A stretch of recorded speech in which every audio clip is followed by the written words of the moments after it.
All right.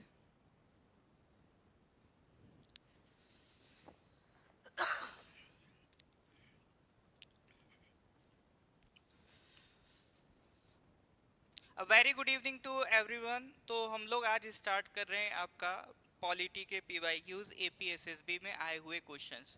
देखिए, ये मैं ऑलरेडी पहले भी जो हमारे एस्पिरेंट्स थे लास्ट ईयर में उनको भी पहले करा चुका हूँ। तो ये हम लोग हर साल करते हैं जो भी हमारे नए एस्पिरेंट्स हैं उनके लिए, ताकि वो एक बार इससे गो थ्रू कर लें कि प्रीवियस ईयर में किस तरह के क्वेश्चंस आए हैं, तो वो उनको हेल्प करेंगे आपका एग्जामिनेशन में। तो वही सर जो पीवाईक्यूज हैं हम दोबारा से इसको स्टार्ट कर रहे हैं। ठीक है, तो अगर रेडी हैं तो give me a thumbs up. बताइए सर, स्टार्ट करें? हाँ सर, यस और नो?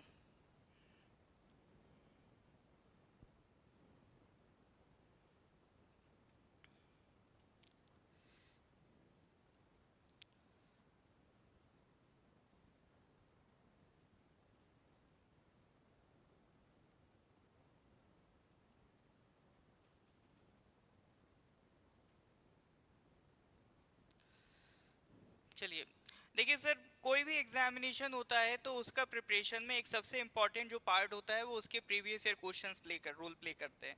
कल हमने बात किया था पूरा जो सीजीएल है उसका एनालिसिस की किस तरह के आपके क्वेश्चन सीजीएल में आए हैं, मतलब किस तरह के टॉपिक्स के कौन कौन से सवाल आए हैं। तो उसके बाद अभी ओवरऑल पॉलिटी सेक्शन से कौन से क्वेश्चन आ रहे हैं वो हम देखेंगे। इसी तरह से सब्जेक्ट वाइज डिवाइड कर करके एपीएसएसबी भी जितने भी प्रीवियस ईयर क्वेश्चन हैं सबको हम लोग वन बाय वन डिस्कस करेंगे। ठीक है सर, चलिए स्टार्ट करते हैं।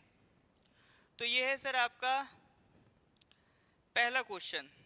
क्वेश्चन क्या है sir? First home minister of India Rajendra Prasad, Sardar Patel, K M Munshi, C Raja Gopalachari. चार ऑप्शन है, करेक्ट आंसर बताइए। Who was the first home minister of India? जल्दी से करेक्ट आंसर बताइए sir.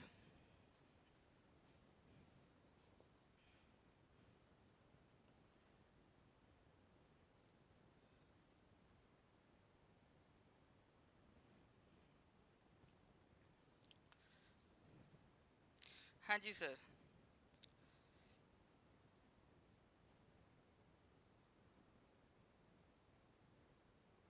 First home minister of India कौन होगा?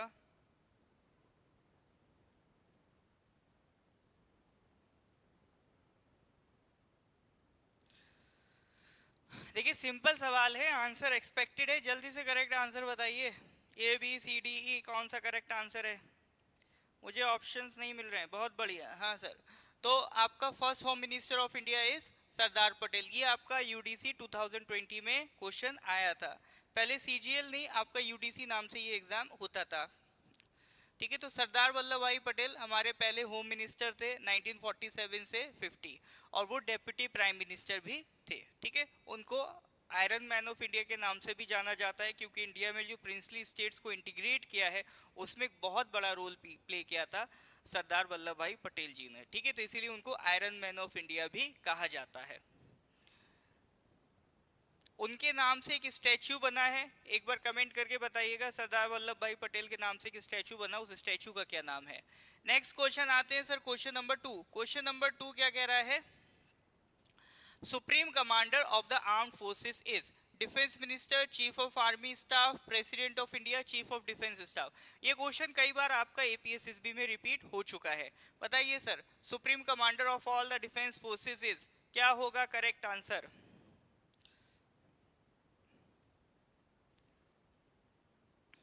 हाँ जी sir, supreme commander of all the defence forces is,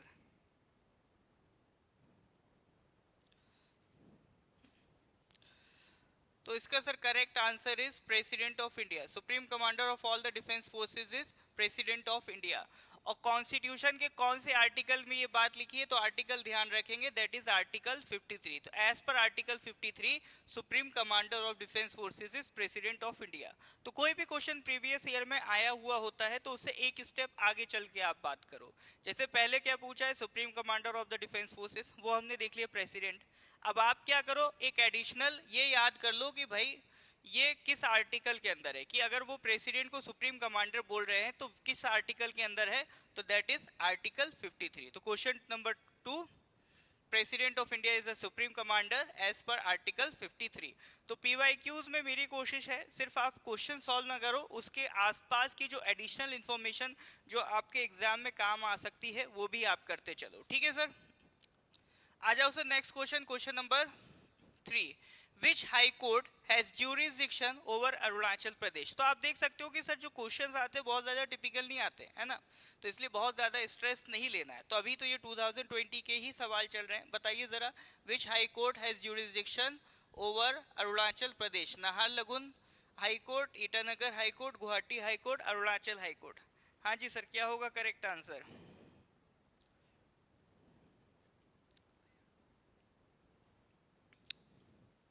हाँ जी, तो correct answer is Guwahati high court. अब हमने ये तो देख लिया कि सर ये तो जनरली हम लोग जानते हैं कि Guwahati high court has the jurisdiction over Arunachal Pradesh. ठीक है, तो ईटानगर में उसका एक बेंच बैठता है गुवाहाटी हाई कोर्ट का। अब दूसरा पॉइंट आप यहाँ पर ये भी देखिए कि अरुणाचल के अलावा और कौन कौन से स्टेट्स हैं जो गुवाहाटी हाई कोर्ट हैंडल करता है। एक तो सर आसाम तो है ही, आसाम में ही गुवाहाटी हाई कोर्ट है। अरुणाचल तो हम जानते ही हैं, उसके अलावा और कौन से दो स्टेट्स हैं? नागालैंड एंड मिजोरम। ठीक है, तो ये बात भी ध्यान रखिएगा कि गुवाहाटी हाई कोर्ट कौन कौन से स्टेट्स को देखता है? आसाम, नागालैंड, मिजोरम, अरुणाचल प्रदेश। ठीक है, तो टोटल कितने हो गए आपका? 4 स्टेट्स हो गए। इनको कैसे याद रख सकते हो? तो इसका निमोनिक है अमन। ठीक है, अमन। तो गुवाहाटी हाई कोर्ट कौन कौन से स्टेट्स को देखता है? अमन, असम, मिजोरम, अरुणाचल, नागालैंड। तो अब बस ये ध्यान रखना कि यहाँ पर मणिपुर मत कर देना। ठीक है, इट इज मिजोरम। तो ये बस इतना ध्यान रख लेना, यहाँ पर आपका मणिपुर नहीं होगा, क्या होगा? मिजोरम होगा। तो ये 4 स्टेट्स हैं जिन पर ज्यूरिसडिक्शन किसका है? गुवाहाटी हाई कोर्ट का है। बात समझ में आ रहा है? यस और नो? क्लियर है तो give me a thumbs up. हाँ जी सर, क्लियर है तो give me a thumbs up. फिर हम लोग आगे बढ़ते हैं अगले क्वेश्चन की तरफ। That is your question number 3। Question number 4 पे आ जाओ sir. Citizenship amendment act does not mention the following country. ये देखो, इसको आप करंट अफेयर से भी रिलेट कर सकते हो। ये आपका जो सिटीजनशिप अमेंडमेंट एक्ट आया था 2019 में, उससे रिलेटेड है। ठीक है, ये किससे रिलेटेड है? जो आपका 2019 में सिटीजनशिप अमेंडमेंट एक्ट आया था उससे ही रिलेटेड है। देखो 2020 में ये पूछा है, तो उसमें कौन कौन से कंट्रीज कवर नहीं है? पाकिस्तान, बांग्लादेश, अफगानिस्तान या फिर भूटान। जल्दी से करेक्ट आंसर बताइए। हाँ जी, citizenship amendment act does not mention the following country: Pakistan, Bangladesh, Afghanistan, Bhutan. Correct answer क्या होगा सर?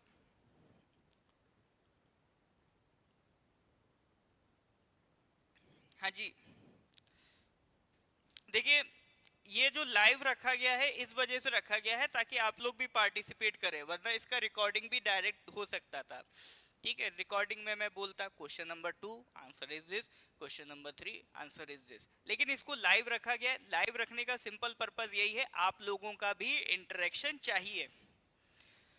इंटरेक्शन कैसे होगा? आंसर दो। देखो ये सवाल ऐसे नहीं कि बहुत ज्यादा आपने जब तक थ्योरी नहीं पढ़ी तभी दे पाओगे, जितना भी आप समझते हो आंसर देने का ट्राई करिए।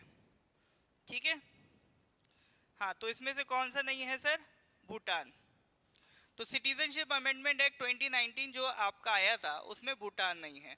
तो ये आपका सिटीजनशिप अमेंडमेंट एक्ट 2019 बेसिकली क्या था? सिटीजनशिप अमेंडमेंट एक्ट 2019 के तहत हुआ क्या था कि जो हमारे पड़ोसी कंट्रीज हैं, कौन कौन से? पाकिस्तान, अफगानिस्तान और बांग्लादेश। ठीक है, पाकिस्तान, अफगानिस्तान और बांग्लादेश, इनकी जो माइनॉरिटीज हैं इनको रेफ्यूजी देने के लिए, इनके यहाँ माइनॉरिटीज कौन कौन सी हैं? 6 रिलीजन कम्युनिटीज इसमें इंक्लूड की गई थी। हिंदूज हैं, क्रिश्चियन हैं, सिख हैं, ठीक है, आपका बुद्धिस्ट हैं, जैन हैं और आपका पारसी हैं। तो ये जो 6 कम्युनिटीज हैं, 6 रिलीजन के लोग जो पाकिस्तान, अफगानिस्तान और बांग्लादेश में क्या है, माइनॉरिटी है। तो अगर वो परसिक्यूशन की वजह से इंडिया में एंटर करते हैं तो एज पर द सिटीजनशिप अमेंडमेंट एक्ट 2019 उनको इंडिया में क्या दिया जाएगा, सिटीजनशिप दिया जाएगा। और इसकी जो कट ऑफ डेट है वो क्या रखी गई थी, 31 दिसंबर 2014। यानी जो लोग 31 दिसंबर 2014 से पहले इंडिया में एंटर किए हैं उनको सिटीजनशिप मिल जाएगा अगर वो इन 3 कंट्रीज से बिलोंग करते हैं and they are the minorities. ठीक है, इन 6 रिलीजन से बिलोंग करने वाले लोग हैं। तो ये इसमें सिटीजनशिप अमेंडमेंट एक्ट 2019 में बोला गया था। अब इसी बात पे मेरे को आप बताओ, इंडिया में जो सिटीजनशिप दी जाती है वो कौन से एक्ट के तहत दी जाती है। ठीक है, सिटीजनशिप कौन से एक्ट के तहत दी जाती है इसको भी ध्यान रखिएगा। तो इसके लिए जो एक्ट है that is citizenship act of 1955। ठीक है, सिटीजनशिप एक्ट ऑफ 1955, इसको ध्यान रखिएगा, उसके तहत आपका सिटीजनशिप दी जाती है। नेक्स्ट आगे बढ़ते हैं सर अगले क्वेश्चन की तरफ। तो that is your question number 4। तो क्या कह रहा है sir question number 4, the Rajya Sabha functions primarily as the representative of whom in the Indian parliament. तो राज्यसभा किसका रिप्रेजेंटेटिव के तौर पे काम करता है, मिनिस्टर्स, प्रेसिडेंट, प्राइम मिनिस्टर या फिर states of India. Question number 5, जल्दी से करेक्ट आंसर दीजिए सर।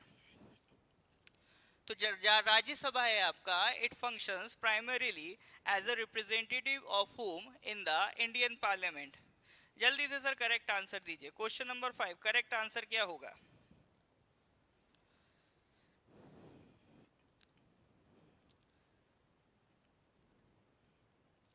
हाँ जी sir, the Rajya Sabha functions primarily as a representative of whom in the Indian parliament. तो इसका अगर हम करेक्ट आंसर की बात करें तो करेक्ट आंसर क्या होगा सर, राज्यसभा किसका रिप्रेजेंटेटिव बन के काम करता है, the states of the India. तो क्वेश्चन नंबर 5 का correct answer is D.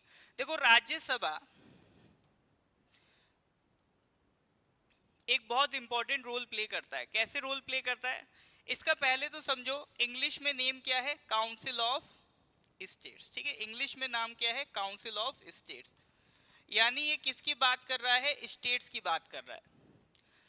Central level पे लॉ बनाने के लिए 2 हाउसेस होते हैं, एक होता है लोकसभा और एक होता है राज्यसभा।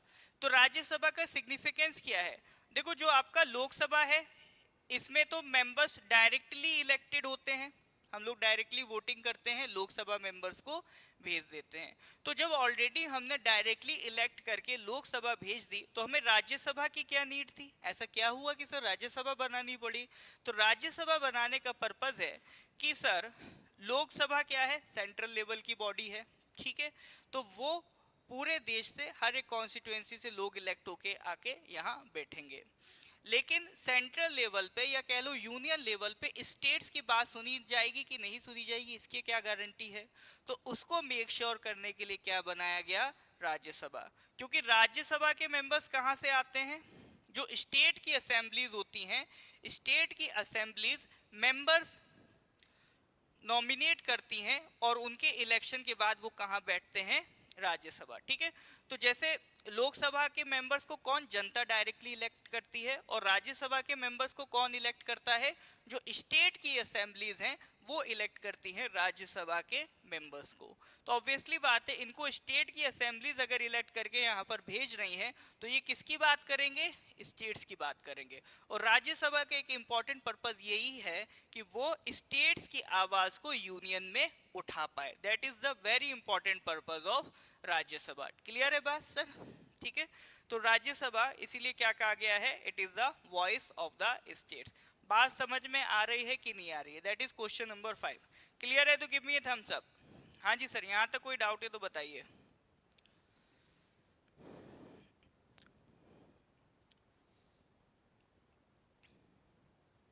ठीक है सर, यहां तक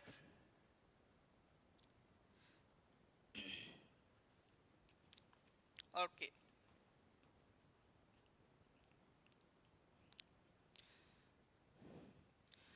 अब कुछ पावर्स होती हैं जो स्पेशली किसके पास है, सिर्फ और सिर्फ राज्यसभा के पास है। जैसे स्टेट से रिलेटेड लॉज बनाने की जो पावर है, देखो एक फेडरल लिस्ट होती है ना, फेडरल लिस्ट में यूनियन होता है, स्टेट लिस्ट होता है, कंकरेंट लिस्ट होता है। यूनियन लिस्ट में लॉ बनाने की पावर यूनियन के पास है, स्टेट लिस्ट के जो सब्जेक्ट है उसमें लॉ बनाने की पावर स्टेट के पास है, ठीक है। यानी स्टेट लिस्ट एक वो लिस्ट है जिसमें जो जो चीजें लिखी हैं उस पर लॉ कौन बना सकता है, स्टेट बना सकता है। लेकिन ठीक है, एज पर आर्टिकल 249, आर्टिकल 249 के तहत अगर हम बात करें तो आपका जो राज्यसभा है वो पार्लियामेंट को ऑथोराइज कर सकती है कि वो स्टेट लिस्ट पर कानून बना सके, ठीक है। तो ये काम लोकसभा बिना राज्यसभा के नहीं कर सकती। तो ये एक स्पेशल पावर है राज्यसभा की। दूसरा एक स्पेशल पावर क्या है, राज्यसभा ऑल इंडिया सर्विसेज बना सकती है। अभी तक इंडिया में करेंटली 3 ऑल इंडिया सर्विसेज हैं, Indian administrative services IAS, Indian police services IPS and Indian forest services. Foreign नहीं बोला है मैंने, क्या बोला है, फॉरेस्ट सर्विसेज IFOS।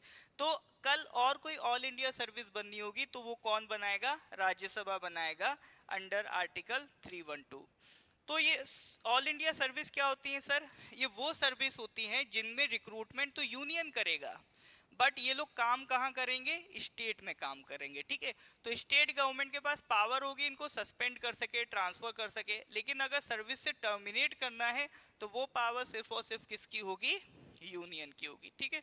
तो ये कुछ अलग तरह की सर्विसेज हमारे देश में देखने को मिलती हैं, इनको हम कहते हैं ऑल इंडिया सर्विस। और ये कौन बना सकता है, आपका Rajya Sabha, that is the special power of Rajya Sabha. I hope यहाँ तक चीजें क्लियर है सर, क्लियर है तो give me a thumbs up. हाँ जी सर, क्लियर है तो give me a thumbs up. हम लोग आगे बढ़ते हैं sir, that is your question number 5। Next आ जाओ सर, क्वेश्चन नंबर 6 पढ़ लो सर। क्वेश्चन नंबर 6 क्या कह रहा है, the court verdict declaring that a person is not guilty of the crime which he tried for by the court is called as, ठीक है। एक कोर्ट का वर्डिक्ट जो डिक्लेयर करता है कि पर्सन गिल्टी नहीं है, जो क्राइम उसने, जिसका उस पर ट्रायल चल रहा है, फॉर विच ही और शी वाज ट्राइड, ट्राइड मतलब जिस पे उसका कोर्ट केस चल रहा है, ट्रायल चल रहा है, ठीक है। तो उसको क्या कहते हैं, जैसे आपने सुना होगा जब कोई भी व्यक्ति जिसका केस चल रहा है और कोर्ट बोल दे इसने क्राइम नहीं किया है ना, हम इसको रिलीज कर रहे हैं, तो उस टर्म को क्या कहते हैं, ये आपका सवाल है ना। जल्दी से बताइए सर, करेक्ट आंसर क्या होगा, क्वेश्चन नंबर 6 जल्दी बताइए सर। देखिए जल्दी जल्दी आप लोग आंसर दीजिए ताकि हम लोग जल्दी जल्दी आगे बढ़ते रहें, ठीक है। तो रुकना नहीं है सर, झुकना नहीं है, आगे बढ़ते रहना है, क्वेश्चन में फंसना नहीं है। तो देखो अगर आप समझोगे हेबियस कॉर्पस और रिट क्या होते हैं, ये दो तो हम लोग फंडामेंटल राइट्स में पढ़ते हैं इनको।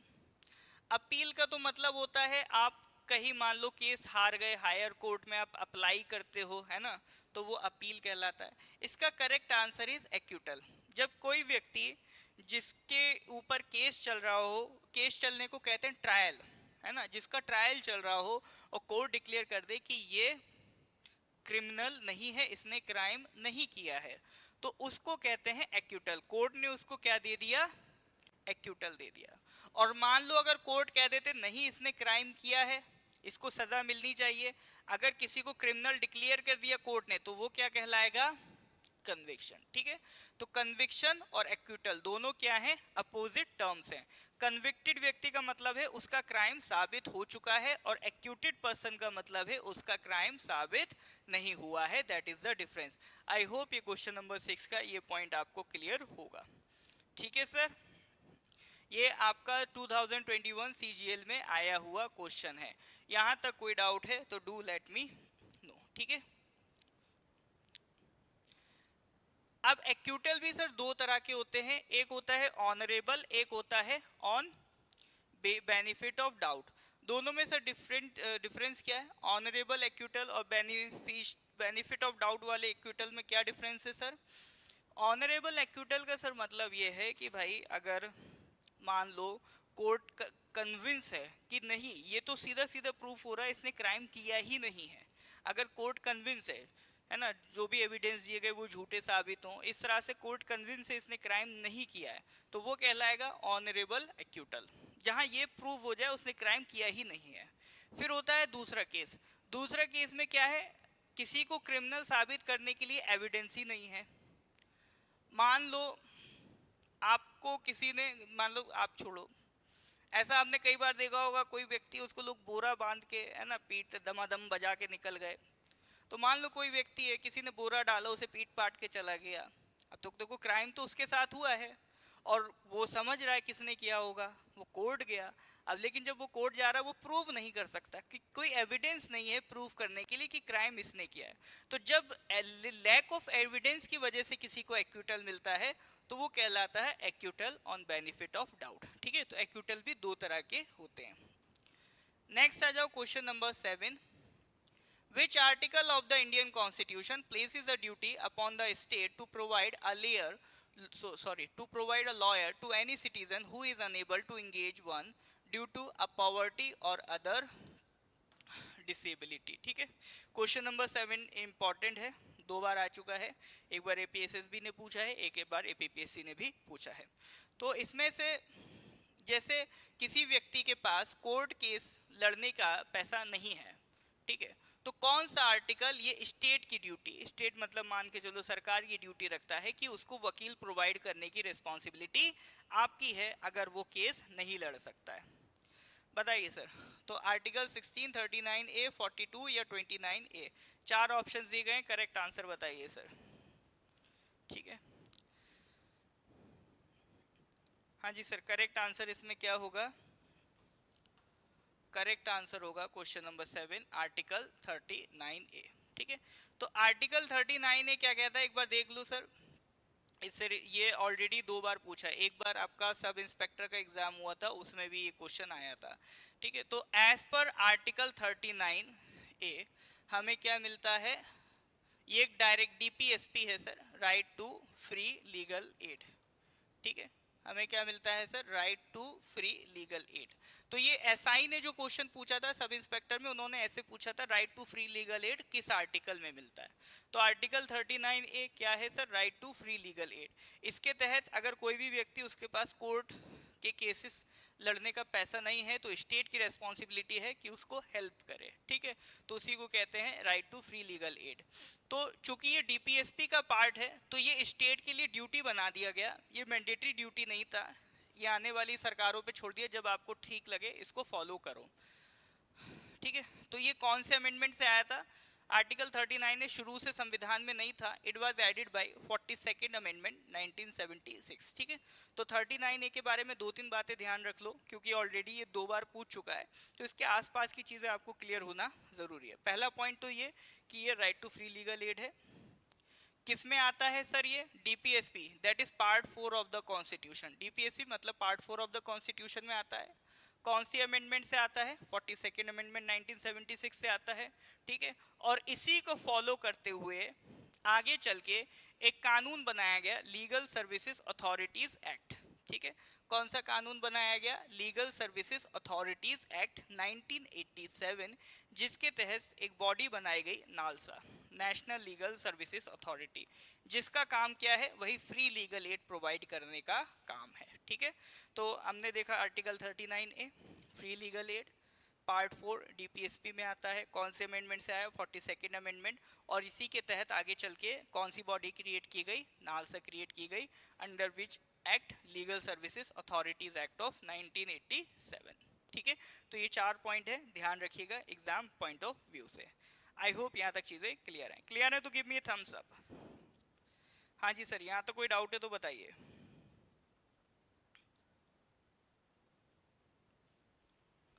हाँ जी सर, यहाँ तो कोई डाउट होने से बताइए। क्लियर है तो गिव मी थम्स अप, फिर हम लोग आगे बढ़ते हैं। देखो सर, ये पीवाईक्यूज क्यों करने हैं? एक तो सर ऑब्वियसली बात है, जब आप पीवाईक्यूज लगाते हैं आपको खुद क्लैरिटी होती जाती है कि आपका किस तरह का सवाल एग्जाम में पूछ रहा है, तो आप उसी डायरेक्शन में आगे बढ़ते हो। दूसरा, पीवाईक्यूज हम इसलिए भी लगाते हैं ताकि एक बार जो क्वेश्चन आ चुका है वो तो हमने कर ही लिया, अब इसके आसपास की जो चीजें, क्योंकि एग्जामिनर हो सकता है भाई ये चीज तो मैंने पूछ ली, हो सकता है वो सोचे यार इससे रिलेटेड दूसरा पार्ट में पूछ लेता हूँ अगली बार, तो उसके आसपास के भी जो टॉपिक्स है वो भी आपके कवर होते चले। ठीक है, तो ये दोनों पर्पज हम इस पीवाईक्यू सेशन में सॉल्व कर रहे हैं, आपका क्वेश्चंस साथ साथ उसके आसपास की जानकारी भी लेते चल रहे हैं। चलिए सर, ये 8th क्वेश्चन आया था 2021 में, who is the first chief election commissioner of India. Chief election commissioner, देखिए इलेक्शन कमीशन वैसे भी आजकल न्यूज में ज्यादा रहता है तो ध्यान रखिएगा। तो who is the first chief election commissioner of India, जल्दी से सर करेक्ट आंसर बताइए।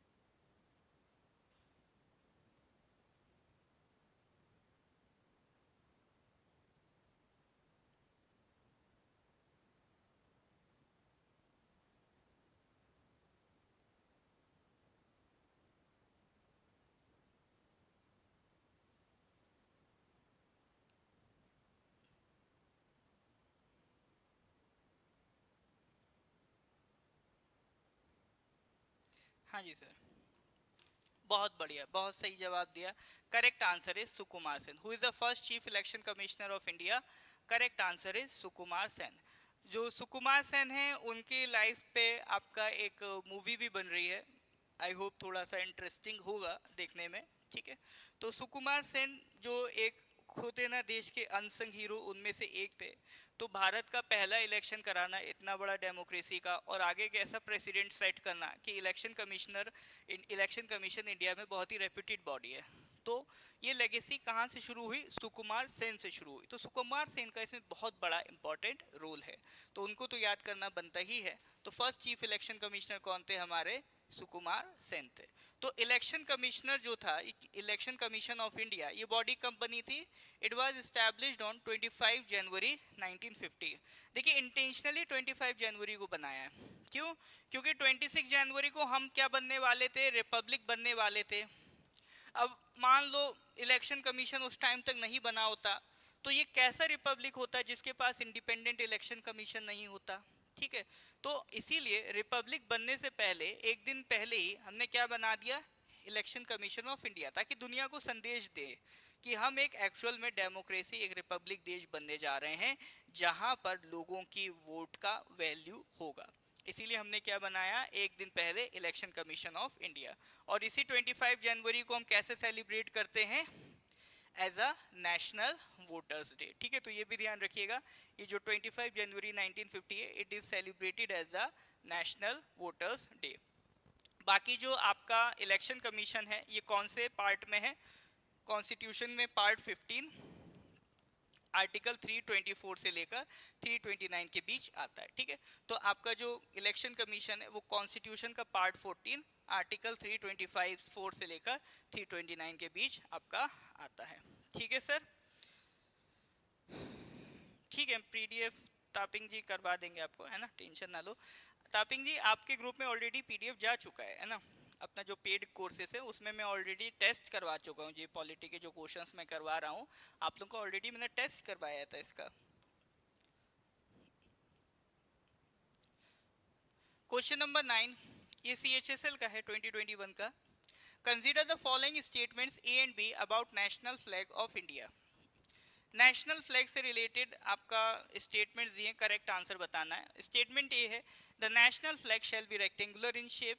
स्टेटमेंट बी है the ratio of the land to the height of the flag shall be 3:1। बताइए सर दोनों में से करेक्ट ऑप्शन कौन सा है? देखिए अगर आप समझ पा रहे हैं तो रेक्टेंगुलर तो होता है, हमने देखा है ऐसा, तो ए ऑप्शन तो ठीक है ना। तो इसमें से जहां पर ए ऑप्शन गलत है, जैसे ये बोल रहा है ए ऑप्शन गलत, तो ये स्टेटमेंट हटा दो। ये बोल रहा है ये ऑप्शन गलत, ये स्टेटमेंट हटा दो, यानी इन दोनों में से कोई एक होगा। फिर रेशियो की अगर हम बात करें, land to the height, length ये लेंथ होगी, ये हाइट होगी, या इसको कह लो विड्थ। तो ये रेशियो क्या होता है, इट इज 3:2। ठीक है, जो हमारा नेशनल फ्लैग कोड है उसके हिसाब से it is not 3:1, it is 3:2। तो option A is correct, option B is incorrect. तो स्टेटमेंट ऑप्शन कौन सा हो जाएगा, A. Only the statement A is correct. ठीक है, तो that is your question number 9। ठीक है, तो जो ये किसके तहत चलता है सर, नेशनल फ्लैग से रिलेटेड कुछ रूल्स याद रखिएगा। ठीक है, एक तो है sir emblem and names prevention of improper use act 1950, जो मेक श्योर करता है कि जो हमारा एम्ब्लेम्स हैं, जो भी हमारे नेशनल साइंस है, उनका इम्प्रॉपर यूज ना हो और उनको कोई डिसरेस्पेक्ट ना करे। दूसरा एक है prevention of insult to national honour act 1971। इसके तहत कोई भी व्यक्ति अगर हमारे national anthem, national song, national flag, इन सबको डिसरेस्पेक्ट करने की कोशिश करेगा तो उसके तहत, इस कानून के तहत सजा है। ठीक है, दूसरा आपका ये सारी चीजें पार्ट 4A जब आप पढ़ोगे, ठीक है, पार्ट 4 में भी लिखा है, 4A में भी, to abide by the constitution of India, है ना। तो ये सारी चीजें आपका पार्ट 4A में भी रिलेट होती हैं। ठीक है, चलिए, that is your question number 9। आगे बढ़ते हैं, question number 10। The constitution of India provides which types of citizenship for the whole of India. बताइए sir, the constitution of India provides which type of citizenship for the whole of India. ठीक है तापिंग जी, मिल जाएगा, है ना, tension मत लीजिए। The Constitution of India provides which type of citizenship for the whole of India? Single citizenship, dual citizenship, both single and dual, none of the above. बताइए sir, correct answer क्या होगा? The Constitution of India provides which type of citizenship for the whole of India? चार option है, चारों में से correct answer बताइए। देखिए, भारत में सिंगल सिटीजनशिप का कंसेप्ट चलता है। ठीक है, भारत में कौन सा कंसेप्ट चलता है, सिंगल सिटीजनशिप का कंसेप्ट चलता है। और यहाँ पर दूसरी बात अगर मैं बात करूँ, सिंगल सिटीजनशिप का कंसेप्ट है और ये हमने कहाँ से बोरो किया है, यूके से। ठीक है, अगर आपसे कोई पूछे सिंगल सिटीजनशिप का कंसेप्ट हमने कहाँ से बोरो किया है, यूके से। तो सिंगल सिटीजनशिप का मतलब क्या है, अगर आप भारत के सिटीजन हैं, किसी और देश के सिटीजन नहीं हो सकते। ठीक है, और सिटीजनशिप के लिए हमारे देश में कौन कौन से कानून हैं? एक तो देखो, संविधान में आर्टिकल 5 से 11 है। ठीक है, कॉन्स्टिट्यूशन का जो पार्ट 2 है, आर्टिकल 5 से 11, वो सिटीजनशिप की बात करता है। दूसरा सर, हमारे पास सिटीजनशिप एक्ट 1955, जो पहले मैं आपसे बात कर रहा था, ये सिटीजनशिप एक्ट 1955 के तहत ही हमारे देश में सिटीजनशिप दी जाती है। और एक है सिटीजनशिप रूल्स ऑफ 2009। ठीक है, तो ये कुछ आपका लीगल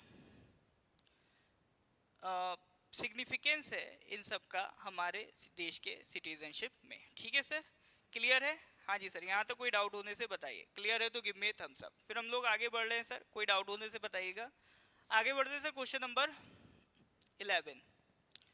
क्वेश्चन नंबर 11 क्या कह रहा है sir? Controller and auditor general of India is appointed by. The CAG of India is appointed by Speaker, Prime Minister, President, none of the above. बताइए सर, करेक्ट आंसर क्या होगा? The Comptroller and Auditor General of India, CAG। ठीक है, controller and auditor general of India को कौन appoint करता है? Speaker, prime minister, कौन करता है बताइए सर। देखिए, जो भी हमारे देश में इंपॉर्टेंट कॉन्स्टिट्यूशनल पोस्ट है, controller and auditor general of India क्या है? एक इंपॉर्टेंट कॉन्स्टिट्यूशनल पोस्ट है। ठीक है, तो जितनी भी इंपॉर्टेंट कॉन्स्टिट्यूशनल पोस्ट है हमारे देश में, उनको कौन अपॉइंट करता है? प्रेसिडेंट। ठीक है, तो करेक्ट आंसर क्या होगा? प्रेसिडेंट। तो question number 11 correct answer is C. ठीक है, कैग कॉन्स्टिट्यूशन के कौन से आर्टिकल में है? तो कैग के लिए ध्यान रखिएगा सर, कौन सा आर्टिकल है? कैग के लिए है सर आपका आर्टिकल 148। ठीक है, कैग के लिए सर कौन सा आर्टिकल है? It is article 148। चलिए सर, नेक्स्ट आगे बात करते हैं, question number 12। Which of the following amendment act introduce GST? Question number 12 क्या कह रहा है? जीएसटी कौन सी अमेंडमेंट से आया था? ठीक है, ये देखो 2021 का सवाल है, CHSL 2021 का सवाल है, कौन सी अमेंडमेंट से जीएसटी आया था। देखिए जनरली एपीएसएसबी अमेंडमेंट्स पे सवाल नहीं पूछता है, ठीक है, जनरली तो नहीं आते हैं, बट कभी कभी आ जाते हैं, इसलिए जो इंपॉर्टेंट अमेंडमेंट्स हैं हम उनको आपको पढ़ाते हुए चलते हैं। तो बताइए सर, 97th अमेंडमेंट थी, 99 थी, 101st थी, कौन सी थी? तो correct answer is C, 101st amendment 2016, ठीक है, तो करेक्ट आंसर इज सी। तो that is your question number 12। चलिए नेक्स्ट आ जाते हैं क्वेश्चन नंबर 13 पे। According to which article of the Indian Constitution every person has a fundamental right to be defended by a lawyer?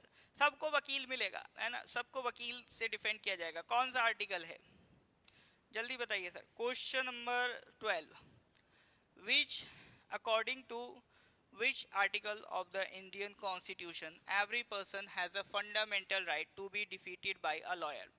देखिए answer slow आ रहे हैं, जल्दी जल्दी कमेंट कीजिए, है ना, कमेंट करते रहो सर, आंसर जरूर बताना है। देखो ये सब पर्पस क्या है, ताकि आपका एक इंटरेक्शन बना रहे, इंटरेक्शन नहीं होगा तो गड़बड़ है, ठीक है, इंटरेक्शन मेंटेन होना जरूरी है। तो आपका सर कौन सा आर्टिकल है? इट इज आर्टिकल 22, ठीक है। As per article 22 no person can be arrested और detain without the reason for the same, ठीक है। तो इसके तहत उनको एक लीगल प्रोटेक्शनर उनकी चॉइस का मिलेगा, ऐसा नहीं आप अपनी मर्जी से दे दो, उनकी पसंद का होना चाहिए, है ना। तो हमारे जो मल्टीपल फंडामेंटल राइट्स हैं, अलग अलग उनको वेराइटीज में बांटा गया है। तो ये राइट्स क्या मेक श्योर करते हैं कि हमें फ्रीडम बराबर से मिलती रहे, ठीक है। और दूसरा, इसी आर्टिकल 22 के तहत ये कहा गया है कि किसी भी पर्सन को अरेस्ट या डिटेन किया जाता है तो उसको मजिस्ट्रेट के सामने प्रोड्यूस करना होगा विद इन 24 आवर्स, ठीक है। कोई भी व्यक्ति को अगर अरेस्ट या डिटेन किया जाता है तो विद इन 24 आवर्स उसको कहाँ प्रोड्यूस करना होगा? नियरेस्ट मजिस्ट्रेट के पास, ठीक है। चलिए दैट इज क्वेश्चन नंबर 13। आगे बात करते हैं question number 14। Which of the following part of Indian Constitution deals with the fundamental rights? कितना सिंपल सवाल है, देख लो सर। 2022 आपका जो पर्सनल असिस्टेंट यानी वो जो स्टेनोग्राफर अब हम जिसको कहते हैं, ठीक है, उसमें पूछा हुआ सवाल है Which of the following part of Indian Constitution deals with the fundamental rights? बताइए सर, कितना आसान सवाल है, ठीक है।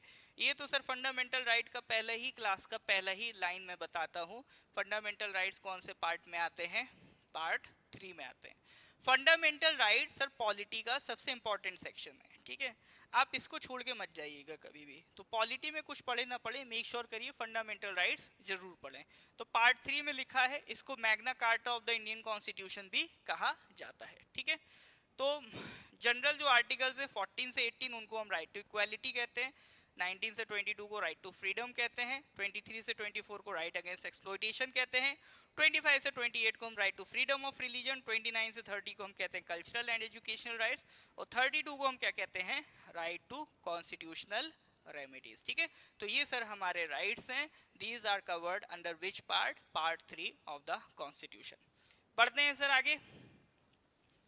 क्वेश्चन नंबर 15 आज यहीं तक करेंगे। क्वेश्चन नंबर 15 बताइए, the fundamental duties in the Indian Constitution is taken from the Constitution of Germany, China, USSR, none of the above, ठीक है।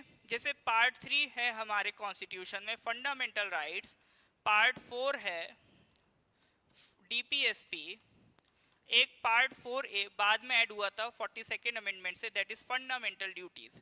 तो फंडामेंटल ड्यूटीज हमने कहां से बोरो की हैं? तो इसका करेक्ट आंसर इज यूएसएसआर, ठीक है। फंडामेंटल ड्यूटीज कहां से बोरो की हैं? यूएसएसआर। तो फंडामेंटल ड्यूटीज के बारे में सर मैं क्लास में देखो क्लियर बता देता हूँ, 3-4 पॉइंट्स बता देता हूँ और ये भी क्लियर कर देता हूँ, इनसे बाहर नहीं आएगा, ठीक है। तो देख लो जो मैंने पॉइंट्स क्लास में बताए हैं उन्हीं से आपका ये सवाल बना है, ठीक है। तो वही गिने चुने पॉइंट्स हैं जो आपके बार बार घूमते रहते हैं। तो इसीलिए मैं क्लास में इस चीज़ को क्लियर कर देता हूँ कि देखो ये पार्ट है, इसमें से ये सवाल बनेगा, इसको पढ़ लो, इससे बाहर नहीं आएगा, ठीक है। तो ये आपको भी प्रैक्टिस करनी है, मेरे को ऐसा नहीं कोई दिव्य ज्ञान आ जाता है। ये सब प्रैक्टिस कर करके, प्रीवियस ईयर क्वेश्चंस देख देख के ये हमको आइडिया लग जाता है कि हाँ इस तरह के सवाल आपका एग्जाम में बनते हैं। ठीक है, तो फंडामेंटल ड्यूटीज 42nd अमेंडमेंट से आए थे, किसकी रिकमेंडेशन से? स्वर्ण सिंह कमेटी की रिकमेंडेशन से। ठीक है सर, तो आज यहीं तक रखते हैं, अभी आपका और भी क्लास होगा। ठीक है, तो 7 बजे भी आपका मैथ्स का भी क्लास होगा, उसमें सर आप अमरजीत सर आपका मैथ्स वाला जो एनालिसिस है वो CGL के रिगार्डिंग उसको डिस्कस करेंगे। तो मेक श्योर करिए ये सारा जो भी क्लासेस हो रहा है आप रेगुलर करें, क्योंकि CGL एग्ज़ाम अनाउंस हो चुका है, तो अब हमें फूंक देनी है अपनी सारी एनर्जी इस एग्ज़ाम के रिगार्डिंग। ठीक है सर, आई होप यहाँ तक कोई भी डाउट आपको नहीं होगा। ठीक है, क्लियर है तो give me a thumbs up. अगर आप चाहते हैं इस तरह से हम क्लासेस कंटिन्यू करें तो वीडियो को लाइक ज़रूर कर दीजिए, अपने कलीग्स के साथ इसको शेयर ज़रूर करिए, ताकि ज़्यादा से ज़्यादा लोग जो इसको यूटिलाइज़ कर सकते हैं, जो एग्ज़ाम की प्रिपरेशन कर रहे हैं, उनके भी ये काम आ सके। ठीक है, तो नॉर्थ ईस्ट PSC पहले भी आपके साथ था, अब आगे भी आपके साथ रहेगा। तो हमें मेक श्योर करना है कि सर CGL में बेहतरीन तैयारी के साथ आप बेहतरीन क्वेश्चन प्रैक्टिस के साथ उतरें। ठीक है सर, और कोई डाउट होने से बताइए। ठीक है, चलिए सर, तो आज यही तक रखते हैं। ठीक है, आगे के क्वेश्चंस हम अगली क्लास में करेंगे, ऐसी पॉलिटी इसी तरह से आगे के सेक्शंस भी हम कंटिन्यू करते रहेंगे। मिलते हैं सर अगली क्लास में। Thank you very much.